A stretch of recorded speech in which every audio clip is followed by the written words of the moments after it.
জমকালো আয়োজনের মধ্য দিয়ে সম্পন্ন হল স্বরলিপি সাংস্কৃতিক শিল্পী গোষ্ঠী বাংলাদেশ শাখার বর্ষবরণ ও সাংস্কৃতিক অনুষ্ঠান।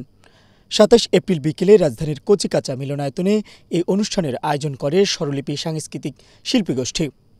দৈনিক বাংলাদেশ সমাচার পত্রিকার সম্পাদক ডক্টর খান আসাদুজ্জামানের সভাপতিত্বে অনুষ্ঠানে প্রধান অতিথি হিসেবে বক্তব্য রাখেন ফিরোজ হায়দার খান, বিশেষ অতিথি চিত্রনায়ক ডিএ তায়েব। স্বরলিপি সাংস্কৃতিক শিল্পী গোষ্ঠী বাংলাদেশ শাখার সভাপতি প্রিন্স আলমগীর। আসলে স্বরলিপি শিল্পী গোষ্ঠীর নামেই তো বোঝা যাচ্ছে শিল্পী গোষ্ঠী, শিল্পীদের সংগঠন। যার হৃদয়ে যে গান ফুলকে ভালোবাসে না, সে মানুষকেও ভালোবাসে না।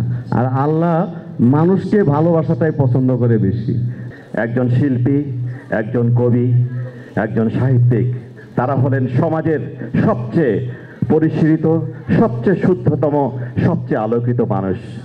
অনুষ্ঠানে গান পরিবেশন করেন কামরুজ্জামান রাব্বি, গামছা পলাশ, ফকির শাহাবুদ্দিন, রেখা সুফিয়ানা সহ আরও অনেকে।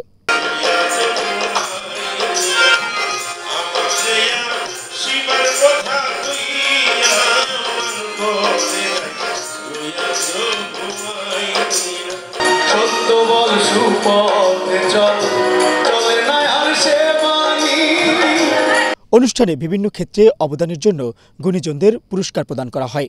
বিশেষ অবদানের জন্য এশিয়ান টেলিভিশনের অনুষ্ঠান প্রযোজক জ্যোতির্ময় মণ্ডলকে সম্মাননা পদক দেওয়া হয়। Mohammad Shafiqul Islam, Asian television, Dhaka.